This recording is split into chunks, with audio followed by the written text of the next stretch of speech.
In the shadows of medieval monasteries, beneath candlelight and whispered prayers, a hidden world waited. One where demons were not the enemy, angels were the jailers, and every soul was catalogued by forces older than time itself. This is the forbidden truth no history book dares to reveal. Night begins where memory ends. And in the forgotten centuries, before the last echoes of Rome decayed into dust, and the rising cathedrals clawed at the heavens like penitents in stone, there existed a cloister built not for prayer, but for listening. Its walls were a pale, mournful gray, the color of a sky that had forgotten the sun, and its arches curved like ribs of an ancient beast long buried beneath the soil. Travelers who approached it felt the air tighten around their lungs, as if unseen hands pressed gently against the chest, bidding silence. For the cloister was not a holy refuge. It was an ear, a cathedral of hearing, a vessel for whispers older than angels. The monks who dwelled there did not chant hymns. They did not ring bells. Their daily ritual was far stranger, far more intimate than any liturgy recorded in the church's gilded books. At sunset they gathered barefoot upon the stone, their cloaks trailing like funeral veils, and pressed their palms against the cold floor. The stone was not smooth. It pulsed with a faint, tremulous vibration, as though the earth itself quivered beneath them, murmuring secrets through minerals and time. They listened, and the whispers came. Some drifted like sighs, fragile as extinguished candles. Others scraped like claws against the underside of reality. But all carried one unmistakable truth. The medieval world was not alone. It was inhabited, penetrated, saturated by presences that existed before the first church, before the first scripture, before even the first spark of human language. These beings were not the horned caricatures painted on chapel walls. They were older, quieter, and far more patient. Their realm overlapped the human world like a second skin, a thin membrane of shadow pressed against the fabric of existence. The monks called them the murmurers. But outside the cloister, peasants called them demons. The cloister of whispers had been built over a fault in the world, a seam where the veil between flesh and spirit narrowed to the width of a breath. It was not an accident. No architect claimed its creation. No record described its founding. It seemed to have always existed, a fossil of some forgotten cosmology, a citadel raised by beings whose names no tongue could now pronounce. Even the stone itself glowed faintly in moonlight, as if absorbing the pale fire of the heavens and exhaling it into the dark archives below. Those who entered the cloister were chosen, though none knew the criteria. Some were scholars whose intellects trembled beneath the weight of unseen knowledge. Others were soldiers who had glimpsed impossible shapes crawling across battlefields during the death-thick haze of war. Others still were children who murmured in their sleep in languages older than Babylon. They were gathered slowly, silently, like leaves drawn toward an unseen current. Once initiated, they learned the first and most terrible truth of the cloister. The whisper is a door. Not a metaphorical door, but an actual threshold into the deeper anatomy of the unseen world. When a monk listened long enough, the whisper enveloped them like a cocoon, slipping into the mind with the gentleness of a lullaby. But its revelations were never gentle. The murmurers spoke of celestial prisons, of betrayals written into the blueprint of creation, of a time before time when the Archons carved the architecture of existence with blades of light. They spoke of the demiurge, the architect of the cosmos, not as a god of creation, but as a warden presiding over a cosmic labyrinth, in which every soul was born already sentenced. The monks trembled beneath these revelations, for they understood what the world did not. The demons were not intruders. They were functionaries, administrators, enforcers of the spiritual laws that bound the human soul in cycles of reincarnation and forgetting. The cloister had not been built to repel them. It had been built to hear them, to record their decrees, to write down their cosmic edicts in ink that glistened like oil on water. The murmurers never lied. They had no need to. Their dominion was absolute. At night, the cloister transformed. The shadows lengthened unnaturally, ignoring the direction of the moon. Manuscripts shivered as if touched by invisible fingertips. And the great circular chamber at the center stirred with a breath not human. It was in this chamber where the monks kept the Black Ledger, a tome bound with sinew, sealed with wax, and inscribed with the whispered commandments of the unseen realms. Its pages were thin as moth wings and warm to the touch, as though retaining the memory of something living.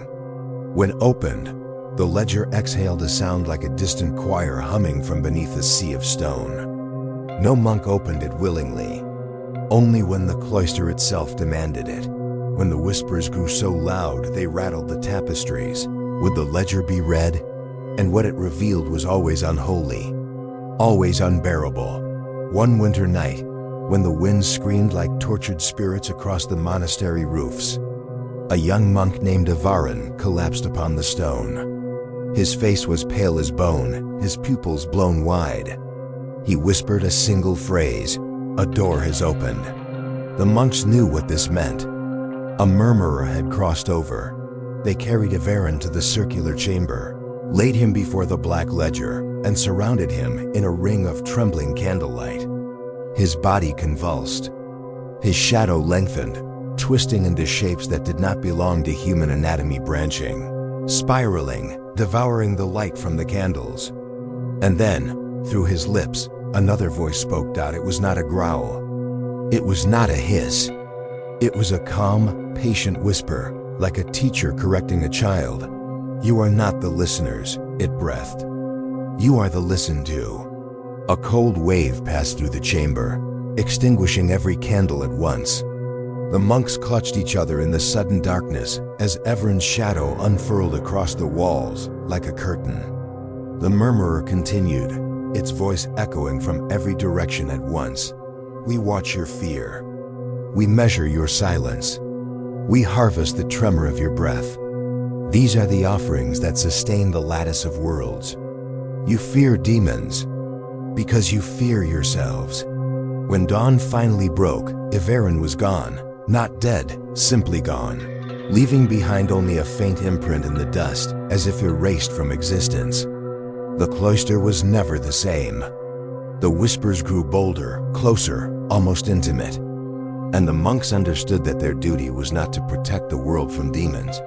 Their duty was to transcribe the unseen system that ruled creation. For the medieval world believed demons attacked humanity. But the cloister of whispers knew the truth. Humanity was born inside their dominion. Night is not the absence of light.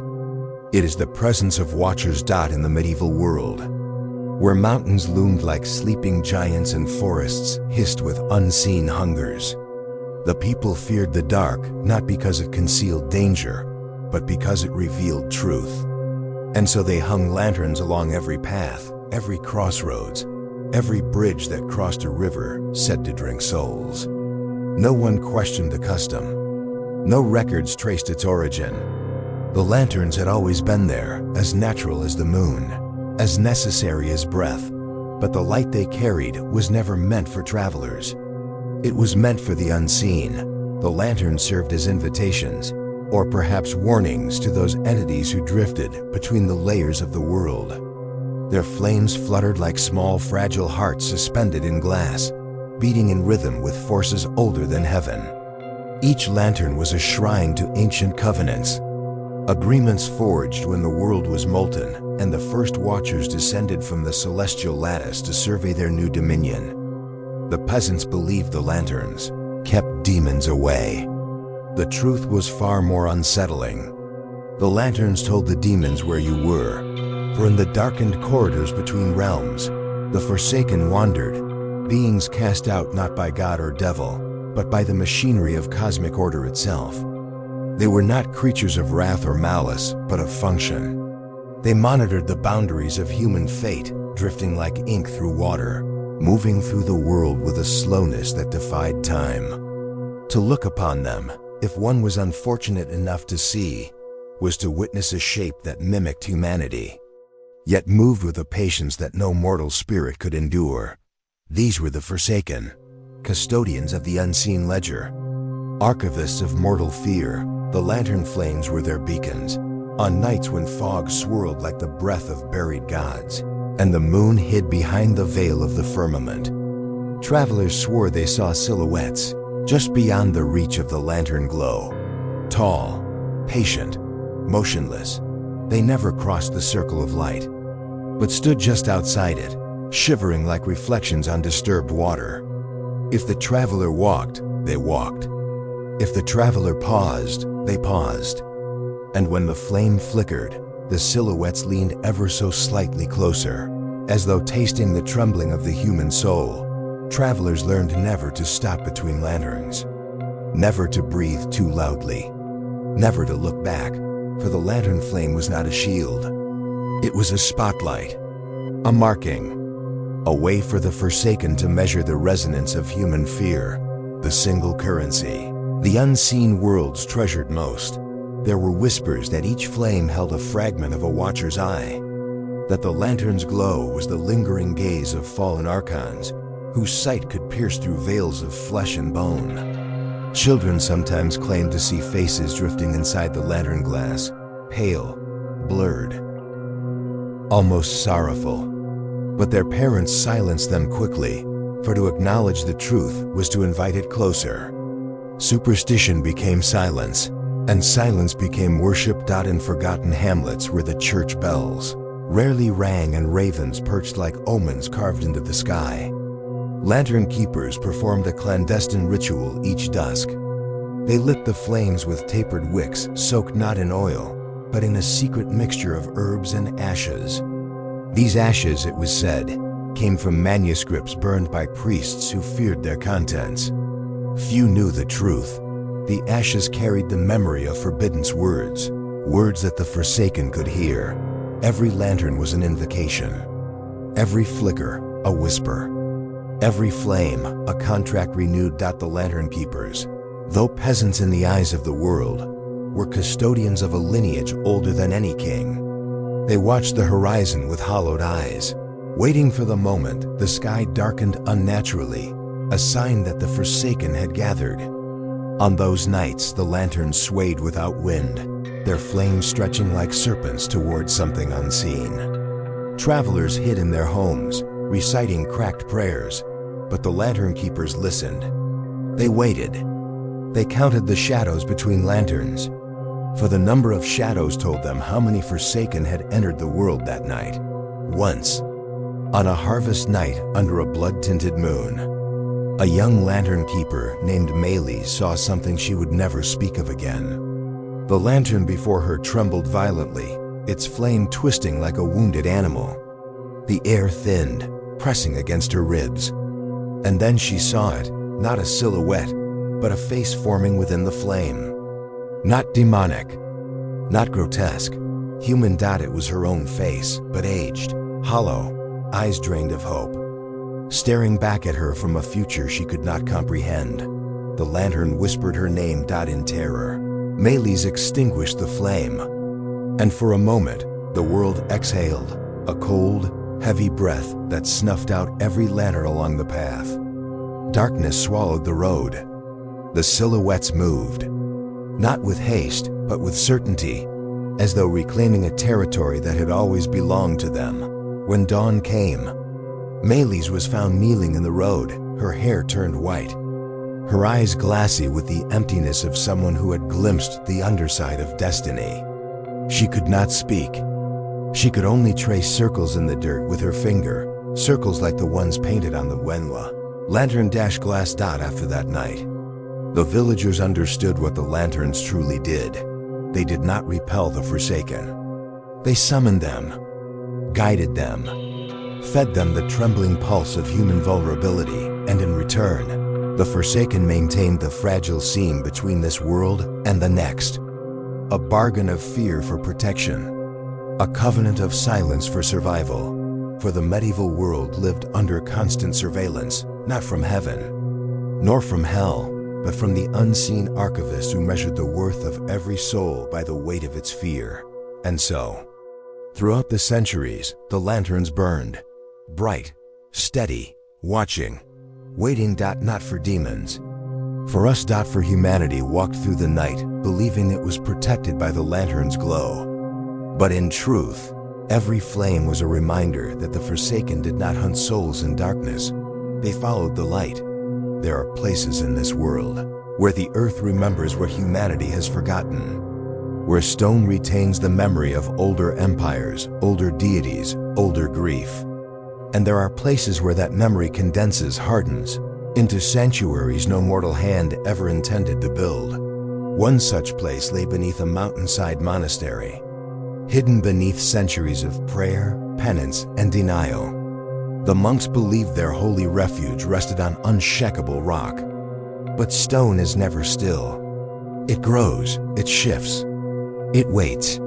And what waited beneath the monastery was not earth, but architecture, a labyrinth carved long before humans had learned to chisel their names into stone. It began with a rumor. A trembling novice who swore he heard chanting rising through the floor during matins. Voices that did not speak Latin, voices that did not breathe. The abbot rebuked him. But at night he listened and heard it too. Not chanting, breathing, slow, measured, ancient. The monks dug through the stone floor, expecting a cavern or underground spring. Instead, they uncovered a spiral staircase descending into a darkness that seemed to swallow light itself.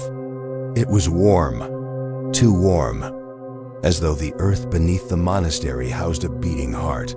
The monks descended with torches. One by one, step by trembling step, the air thickened the deeper they went, vibrating with an almost inaudible hum, the low resonance of something vast and patient. The staircase ended at a circular door, carved not by chisels, but by pressure. The stone was smooth, curved, like bone polished by centuries of ritual touch. When they pushed it open, torchlight revealed a chamber so immense it defied reason. The monks froze. For before them stood thrones, 7 of them, forged not of wood or gold, but of obsidian so dark it reflected nothing, as though crafted from congealed shadows. Each throne was shaped uniquely, reflecting forms not meant for human bodies. One curved like the spine of a leviathan. One spiraled like a celestial coil. One resembled an empty seat framed by open ribs. Others were geometric, occult, impossible. But all radiated authority. Not earthly authority, cosmic authority. The monks had uncovered the chthonic regents.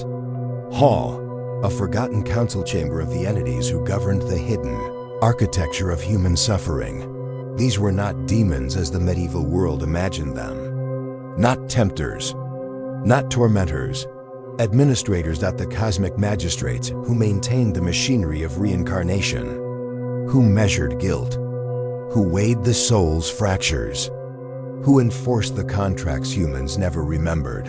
Signing before birth, the chamber air pulsated with a frequency that lodged behind the monks' eyes, making their skulls ache.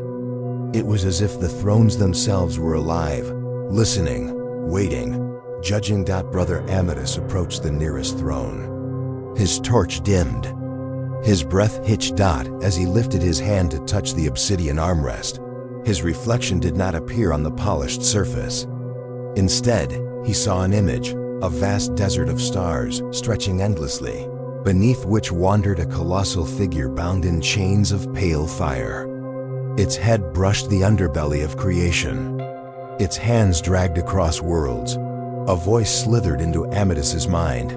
We do not rule you. We simply maintain the system that keeps you intact. Amatus staggered back, but the voice continued, unbothered by distance. Your world fears demons, but demons fear chaos. And so we sit, we judge, we bind. Another monk approached the second throne, which curved like the inside of a serpent's mouth. As he neared, an image shimmered across it, a tangled web of glowing threads, each thread a human life, vibrating with sorrow, desire, memory. Hands of shadow manipulated them delicately, like a weaver shaping fate. A whisper seeped from the throne. Every life is a calculation. You call it destiny. We call it inventory.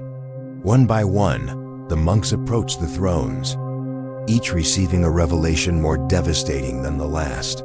A throne of spirals showed. Brother Jorvan, a vision of time looping infinitely. Souls trapped like moths, circling a lantern they could never touch. A throne shaped like a hollow ribcage revealed to Brother Lucian that suffering was not punishment, but the energy required to maintain the boundaries of the physical world. A throne, carved with geometric precision, projected the terrifying truth that human morality was irrelevant to the cosmos. Only balance mattered. A throne resembling a collapsing star murmured that death was merely a checkpoint in an endless, bureaucratic cycle. And the final throne, the tallest, the most dreadful, remained silent. The monks dared not approach it, for something sat upon it, not fully seen, not fully shapeless, a presence clothed in the absence of light, a silhouette whose edges dissolved into drifting embers of darkness.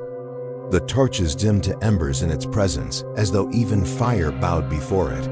When it spoke, the temperature in the chamber dropped instantly. "You have descended without invitation," it said. Not angry, not surprised, simply stating fact. The monks fell to their knees. "We meant no. There is no meaning," the regent said. "Only consequence." It did not rise, yet its presence expanded, filling every corner of the chamber. "You call us demons, but you misunderstand." The shadows pulsed like slow, inverted lightning. "We do not torment. We regulate. We preserve the symmetry of suffering, for suffering is the scaffolding of the human mind." Brother Amadis, trembling, whispered, "Why show us this?" The regent's voice seeped into the bones of the chamber. "Because you listened, because you dug, and because the world above teeters on a fracture. Humans have begun to perceive the system. Fear sharpens, and when humanity sees too clearly, it leaned forward slightly. The system must adjust." Silence, cold, total. The monks fled, half mad, unable to speak, unable to sleep, unable to forget. But the thrones remained empty, waiting, anticipating. The day when the world above would collapse under its own illusions and humanity would descend, not as monks, but as supplicants, to kneel before the regents, who had ruled them from the beginning. For the medieval world believed hell lay beneath the earth, but the truth was far stranger. Beneath the monasteries of men stood the true courts of cosmic governance, and the thrones had never been abandoned. High above the monasteries, where the air thinned into a trembling veil between worlds, the medieval sky was never silent. Though the peasants heard nothing but wind and the distant toll of chapel bells, the monks who kept midnight vigils knew the truth. Something sang above them, not a hymn, not an angelic chorus, but a vibration, a resonance, a sorrowing hum that slid between the stars like a wounded creature searching for a place to rest. The watchers, neither of heaven nor of hell, but suspended in the terrible neutrality between. They perched upon the invisible scaffolding of the heavens, their forms stretched thin like silhouettes painted on glass. They had no wings, only apertures of light that opened and closed in slow, mournful rhythms. Their eyes were not eyes, but spirals collapsing inward, portals of perception through which the entire world was observed, measured, catalogued. They were the celestial auditors, the blighted guardians of fate, and their choir was the sound of cosmic maintenance. In the medieval world, people believed angels protected them, but the watchers did not protect. They recorded. Every sigh, every fear, every tremor of doubt in the soul. They lowered their gaze onto villages like carnivores observing a herd, patient in their hunger, meticulous in their study. The monks first noticed them during times of plague, when smoke from funeral pyres smeared the sky with ash. The choir intensified, vibrating through dream, slipping through thought like cold fingers brushing the mind.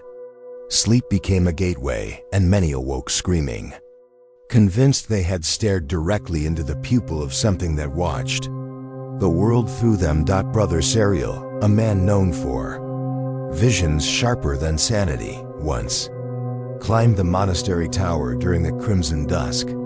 He claimed he felt compelled by a force neither benevolent nor wicked, but inevitable, like a tide pulling a stranded ship back to sea. When he reached the summit, he froze. Suspended above the monastery roof hung a figure shaped like an elongated shadow, its head tilted, listening to the trembling breath of the world. Light bled from its hollow ribs like molten gold, dripping upward into the sky. Its presence was so immense that Serial felt his bones vibrate, as though tuned to a divine instrument. He whispered a prayer, but his voice cracked in his throat. The Watcher turned, not physically. The figure did not rotate, but reality around Serial shifted, aligning itself so that the Watcher's spiraling gaze settled upon him. In that instant, Serial understood that prayer had never been for God. It had always been for the Watchers, feeding them with the desperate vibrations of human hope. The Watcher's voice did not sound. It manifested a pressure behind the eyes, a soft rearranging of thought, a message without words. We hear your faith. We measure its weight. We adjust accordingly. Serial wept, not out of fear, but out of revelation, the unbearable knowledge that humanity's cries were archived, not answered. After descending the tower, Serial lost speech entirely. His eyes stared endlessly upward, as if forced open by an unseen hand. The monks tried to help him, but he only muttered a single phrase: "They sing creation into place." The choir did not simply watch the world, it maintained it, humming the frequencies that kept illusions intact. Time depended on them. Memory was woven by their hymns. Fate crystallized wherever their resonance gathered. Their song was the architecture of the illusion we call life, but sometimes the choir faltered during eclipses, when the sun wore its black crown and the sky tore open like a slit in a burial shroud. The Watcher's song descended into discord. A shrill, trembling frequency seeped into the land. Animals screamed without breath. Infants cried with ancient voices. Shadows twisted into unfamiliar shapes. The peasants hid in their homes, clutching crosses. But the monks knew what the eclipse meant. The Watchers were remembering. For the Watchers had once been something else, higher, purer, radiant beings of intention who guided creation before the demiurge fractured the cosmic order. When the universe split into light and shadow, truth and illusion, the Watchers were caught between both realms, neither allowed to descend nor ascend. Their wings were stripped, replaced with luminous cavities that still mourned what had been lost. They were not fallen. They were abandoned. During eclipses, that abandonment echoed through their choir, turning the sky into a wound. One eclipse in particular, the Great Obfuscation, left the monastery trembling for days. The Watchers descended closer than ever before, hovering just above the rooftops, their forms shimmering like blackened suns. Their song rippled through the air, cracking windows, extinguishing lanterns. Dreams became prophetic nightmares, and monks awoke bleeding from their ears. Brother Caldus, the oldest among them, forced himself outside despite the choir's punishing resonance. He stood beneath the trembling sky, arms wide, offering himself as witness. Something approached him, a Watcher larger than the monastery itself, its silhouette bending the air. Its ribs opened like a cathedral door, revealing an inner chamber of spiraling light. The Watcher lowered its head toward Caldus. Its voice was agony. Its voice was beauty. Its voice was truth. We guard the fracture. We contain the chaos. We hold the memory of what humanity must never remember. Caldus collapsed, clutching his heart, overwhelmed by the weight of the revelation, for he understood what the choir truly guarded, the forgotten secret that humans were not created weak, but were made weak. A deliberate dimming, a chosen blindness. A containment. The Watchers enforced this dimming with their hymns, ensuring humanity could never perceive the full architecture of the cosmos, for to witness it would drive all minds to rupture. The choir was not a blessing. It was a prison lullaby. After the eclipse ended and the Watchers ascended into the trembling veil above, Cultus died in his sleep. A faint smile carved into his lips as though he had glimpsed a truth both devastating and divine. The monks buried him beneath the monastery, but his final words were etched into the chapel wall. Fear not the demons below. Fear what sings above. For the medieval world believed angels watched over them, but the truth was far stranger. The sky was filled not with guardians, but with auditors, archivists, and witnesses of the human dream, a blighted choir ensuring the illusion remained unbroken. There are books that teach. There are books that warn. And then there are books that remember, long after their authors have turned to dust, long after the tongues that spoke them have dissolved into forgotten winds. The Inverted Psalter belonged to that final category, hidden in the deepest vault of an abandoned abbey, sealed behind 7 rusted locks in a final prayer murmured by trembling lips. The Psalter waited like a dormant serpent coiled around an ancient truth. No monk claimed to have written it. No ink-stained scribe dared admit authorship. It was said the Psalter had not been created, it had arrived, found lying atop the altar of an empty chapel one storm-laden dawn. Dry despite the rain pouring through shattered windows, its pages were darker than parchment should be, stained with a subtle sheen like oil drifting upon water. And when candlelight touched the text, the ink reversed, the letters shimmering backward, rearranging themselves like living sigils sliding against one another in defiance of grammar and sense. At first glance, the Psalter appeared to be written in Latin, but monks soon discovered that the moment they tried to read it, the words twisted as if rejecting interpretation. It was like staring into a mirror that reflected a face you did not recognize, yet somehow belonged to you. The Psalter did not simply resist being read. It resisted being contained. One winter, an elderly monk named Father Callistus dared to open it. He read only a single line before collapsing, his eyes wide with terror. His voice, raw and trembling, managed only a whisper. It speaks backward to the soul. For the Psalter was not meant for the eyes, but for the subconscious. It entered through the cracks of the mind, through those quiet chambers where forgotten dreams nested like dormant embers. The first verse inverted the most sacred concept of all, that holiness and corruption were opposing forces. Instead, the Psalter revealed a symmetry, a reflection, a cosmic mirroring older than Scripture. Within its lines lay the forbidden doctrine that every sacred word had a shadow, and every shadow was authored by the same hand that penned the light. The monks burned incense. They prayed. They fasted. But the Psalter remained, humming faintly like a caged storm. One night, the youngest monk, Brother Adric, woke to the sound of chanting, but not from the chapel. The sound came from the Psalter itself. Its pages fluttered open in the dark, exhaling the breeze that smelled of ancient stone and forgotten tombs.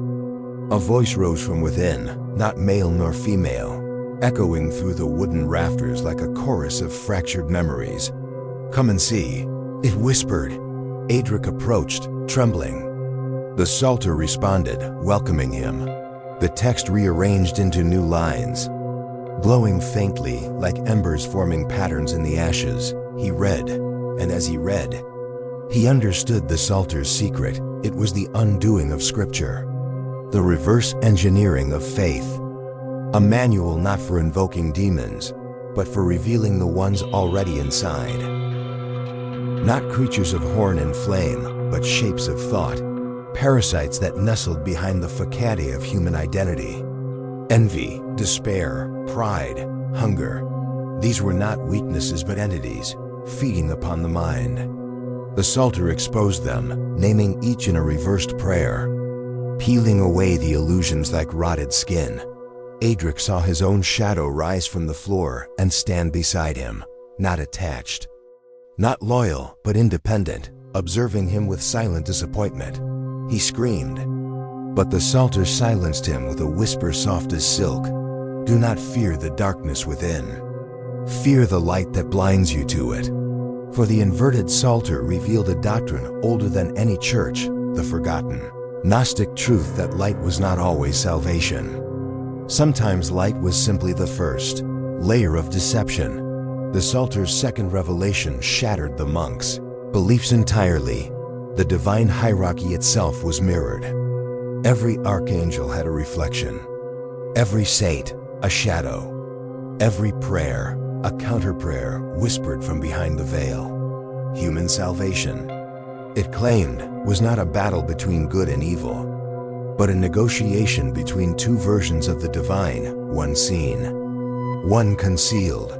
The monks who studied it began to change. Their eyes grew hollow, their voices soft, their shadows elongated, stretching against the chapel floor in unnatural angles. They started speaking in palindromes without realizing it, sentences that spiraled back into themselves like serpents biting their tails. One monk, Brother Haven, insisted that the Psalter was alive, that it moved at night. He claimed to hear it walking across the stone, dragging its pages like limbs. His words were dismissed as delirium until one midnight. The chapel door was found cracked open and the Psalter resting upon the altar. Despite having been locked away, during the next Mass, something unimaginable occurred. As the priest recited a blessing, the candles flickered, the air turned heavy, and every word spoken was echoed backward. A perfect inversion. Not a distortion, a mirror. The monks froze wide-eyed as the Psalter hummed from within the chapel like an awakened organ. The priest's voice split, one blessing forward, one backward, like two serpents wrestling over the same breath. The monks fell prostrate, terrified. For they understood then, the Psalter was not corrupting the liturgy. It was revealing its twin. The Inverted Psalter did not oppose Scripture. It completed it. For the world, the Psalter insisted, was built upon duality, a cosmic mirror in which every creation had an inverted twin. Holiness was merely one side of a blade whose other edge was equally sharp, equally divine, equally merciless. The monks sealed the Psalter beneath the abbey, but it was too late. The knowledge had already entered them, seeped into them, reshaping their dreams. Some dreamed of cathedrals built upside down, buried beneath the earth like inverted towers stretching toward the underworld. Others saw angels descending not from heaven but rising from the ground, luminous and sorrowful, carrying scrolls written in reversed glyphs. And a few, the most sensitive, dreamt of a cosmic library where every sacred text was mirrored by a darker, deeper version. The Inverted Psalter was but one of many. And all whispered the same truth, that the path to salvation ran not upward toward the heavens, but inward toward the shadowed chambers of the soul. For the medieval world believed demons entered the human heart, but the Psalter taught a far more devastating revelation. The demons were already there, and the prayers we whispered were their nourishment. There exists a place not found on maps, not inscribed in Scripture, not spoken of in candlelit chapels. It is a corridor of memory, a twisting cathedral of the soul, a labyrinth that stretches beyond time, beyond space, beyond the brittle walls of flesh. The monks had whispered of it for centuries in dreams, calling it the labyrinth of supplicant souls. Few believed it real. Fewer still survived an encounter. And yet, it waits for all. It is said that the labyrinth is neither constructed nor discovered. It grows around the supplicant, shaping itself from the hidden fears, forgotten desires, and unacknowledged grief of each traveler. The corridors twist like the coils of serpents. Ceilings rise impossibly high, then collapse into crushing intimacy. Time within it does not flow, it pools, a stagnant river where past, present, and future dissolve into a single, trembling moment. Those who enter do so willingly, or so they believe. For the labyrinth does not abduct, it invites. Its doors are carved from longing. Its thresholds are fear. It reflects back every choice the supplicant has ever made, every sin they never confessed, every devotion betrayed. Each turn brings an apparition, familiar yet alien, a childhood friend with hollow eyes, a parent murmuring cryptic accusations, a lover whose gaze conceals a knife of truth, the medieval soul, disciplined by prayer and penance, believed the labyrinth a test. The truth is darker. It is a record keeper, a collector, an archivist of every unspoken thought, every trembling heartbeat, every flicker of doubt that passes through human existence. Pilgrims speak of the walls breathing, of the floors sighing beneath their steps, of shadows peeling from the corners and following them silently, learning their gait, memorizing their hesitation. Some whisper that the shadows are not dark at all, but mirrors of the supplicant's own soul, fractured, wandering, bound to the labyrinth like moths circling an invisible flame dot at certain points. The labyrinth opens into chambers where the air is thick in time pools. Here, the supplicant meets their own reflection, but inverted, fragmented, and multiplied. Each version of themselves kneels, bows, or flees, offering silent judgment. Some wander endlessly among these mirrors, unable to distinguish which reflection is real, which is memory, which is something far older than life itself. The architecture shifts in response to thought and fear. A supplicant who prays for guidance may find the path opening into a cathedral of flames, each altar occupied by figures of judgment, their faces obscured by spiraling light. A supplicant who despairs may stumble into a void where the ceiling drips like black rain and the walls pulse with whispers of all the prayers that went unanswered. Time behaves cruelly. A step forward can echo as centuries in the labyrinth. A pause can stretch into an eternity. Souls become disoriented, forgetting the rhythm of their own names. Their memories splinter like shards of glass scattered across an invisible floor. Some are lost to the labyrinth entirely, absorbed into its walls, their echoes becoming part of its architecture, a tapestry of supplication, regret, and desire. It is here, in the twisting passages and echoing halls, that the medieval understanding of demons and angels collapses. The labyrinth contains no monsters in the sense of predation. There are no horned fiends waiting to devour flesh. Its inhabitants are subtler, infinitely more terrifying, the architects of fate, the auditors of intention, the silent forces that catalog human suffering and devotion with equal precision. In one corridor, a supplicant may encounter a throne carved from starlight, empty but pulsating with expectation. When approached, it projects a vision of the supplicant's past lives, births they do not remember, deaths they cannot reconcile, and choices that ripple forward like waves on a shadowed sea. Each vision is a lesson, and each lesson a ledger entry, recorded for eternity in a system too vast for mortal comprehension. In another chamber, the floor liquefies into black glass. When the supplicant looks down, they see themselves kneeling in countless positions, across countless ages, offering prayers and sacrifices they cannot remember making. Above them, an invisible choir, neither human nor divine, hums a melody of inevitability. Their song is neither benevolent nor malevolent. It does not comfort. It does not punish.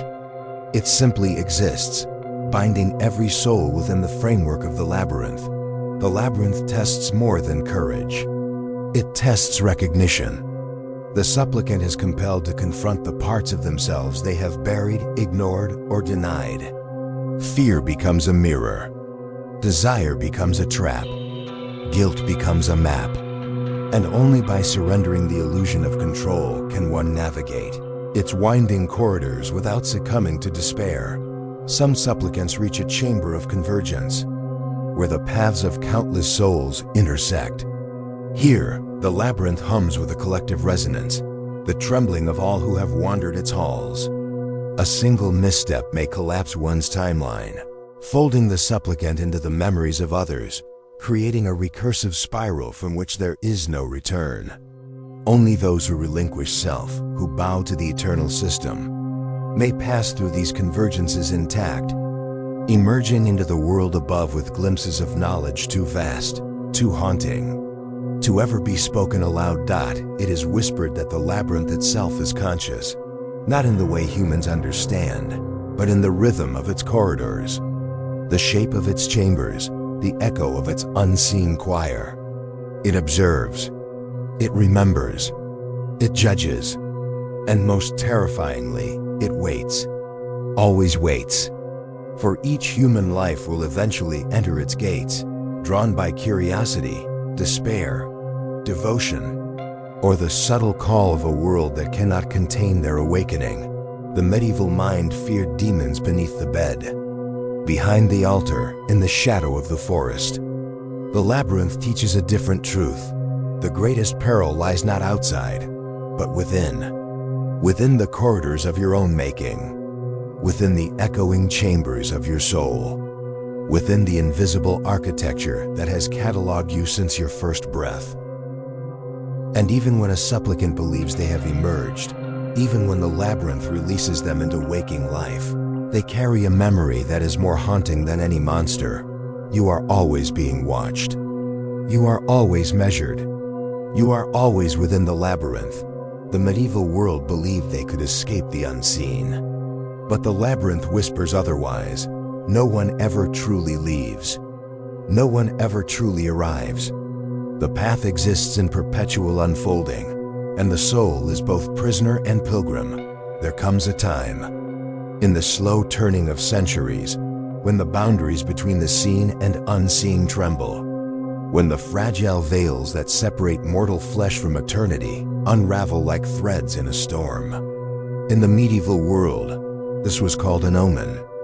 In truth, it was a revelation, the great veil, as the ancients whispered in the hidden corners of monasteries and cloisters, was not a physical curtain. It was not a door to hell, nor a gateway to heaven. It was the membrane of perception itself, stretched across the soul, across the mind, across all of creation. It separated the ephemeral from the eternal, the apparent from the real. And when it lifts, even momentarily, the hidden architecture of the universe becomes visible.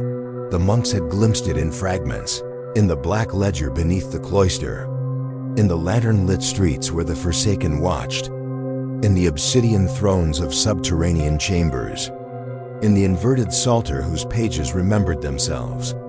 And now in the final hour, the veil began to pulse. It began quietly, a subtle vibration in the air, a shimmer across the surface of stone, a low hum beneath the cathedral tiles. But soon, the world above trembled. Shadows grew tall and independent, twisting with knowledge too vast to name. Time bent. The familiar sky fractured into multiple planes, each layer folding over the next like a manuscript, rewritten by invisible hands. The first to sense it were the supplicant souls still wandering the labyrinth. They felt the corridors expand and contract, merging, fracturing, becoming infinite. Their echoes collided, weaving a tapestry of memory, fear, and longing. Some screamed, some wept, some laughed in recognition of their own unreality. The labyrinth had no choice but to surrender its captives, releasing them into the threshold of a new perception, the world as it truly was. Stripped of illusion. Above, the watchers descended. They did not hurry. Their presence was inevitable, patient as eternity. Their hum became a song, deep and resonant, vibrating into the bones of every creature. The song was not melody. It was not harmony. It was architecture, weaving reality into clarity, exposing the hidden scaffolding that humans had only glimpsed in dreams, in terror, in fevered whispers. The Black Cube of Saturn appeared, not as an object, but as a principle. It pulsed at the center of the universe, drawing the edges of the cosmos inward, folding existence into a lattice of inevitability. It was not evil. It was law. It was measure. It was the invisible hand that had guided every step of humanity since the first breath. And then the Archons manifested. Not in flames, not in grotesque masks, not as devils to be fought. They were precise, exacting, terrifyingly patient. Each movement calculated, each gaze recording, each thought weighing the resonance of the mortal soul. They were judges and jailers, invisible yet omnipresent, enforcing the architecture revealed by the lifting of the veil. The monks, the supplicants, the lantern keepers, all those who had glimpsed the hidden layers of reality, were drawn to the center of the upheaval. They found themselves in a vast cathedral, suspended between planes of time, stone, and air. Candles burned without flame. Shadows moved of their own accord. Choirs sang without sound. Here, the Inverted Psalter opened on its own. Its letters shimmered, reshaping themselves to describe the structure of truth, that light and shadow, hope and despair, holiness and corruption were not dualities but complements, a single spectrum of being, held in balance by the Watchers, the Forsaken, the Archons, and the Black Cube itself. A voice, ancient and infinite, filled the cathedral. It was neither male nor female, human nor divine. It was the voice of the veil itself. Behold, you have seen, you have felt, you have wandered the labyrinth, knelt before the thrones, listened to the blighted choir, read the Psalter inverted. Now the veil is lifted. Know that your world was never your own. Your prayers were not private. Your fears were not meaningless. Every step, every sigh, every heartbeat has been measured, cataloged, woven into the architecture of reality. Yet here, at the threshold, you glimpse what lies beyond. There is no deliverance. There is only understanding. There is no mercy. There is only truth. The supplicants shivered. Some fell to their knees. Some opened their mouths to speak, but words failed, dissolving like mist. And then the veil flickered, revealing multiple layers of existence simultaneously. Stars became eyes. Forests became labyrinths. Rivers became threads of light binding the living to the dead.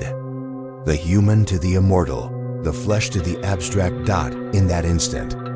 A single understanding crystallized. Humanity had lived under the illusion of autonomy. Free will had been a candle in the storm, flickering, fragile, but never extinguished entirely, for the system needed supplicants, witnesses, participants. The Archons, the Watchers, the Forsaken, the Black Cube, all demanded engagement, observation. Acknowledgement. The veil's final pulse came like a heartbeat. Slow, immense, encompassing every soul, every thought, every shadow. And as it receded, the world seemed to snap back, familiar yet altered. Light returned, but it carried a resonance of memory, a hum of recognition. The medieval world continued, but those who had glimpsed the lifting of the veil knew the truth. Nothing is as it seems. Nothing is ever hidden. Everything is recorded. Everything is observed. Everything is measured. The monastery lay silent. Lanterns burned faintly in the streets. Shadows returned to corners. The Psalter rested closed on its altar. The labyrinth waited, patient and eternal. The thrones remained beneath the earth. The Watchers sang, faint but unwavering, and humanity, unaware, continued to kneel, to pray, to dream, to falter under the gaze of unseen custodians and the timeless rhythm of a universe that had always known, always seen, and always demanded witness, for the medieval world believed. Salvation lay in prayer and penance, but the lifting of the great veil revealed a far more harrowing truth. Salvation has never been offered. Only observation, only reckoning, only the eternal unfolding of souls within the system. And in that knowing, the whispers began anew. The world had not changed. Only perception had. The veil was lifted. And the Watchers remained,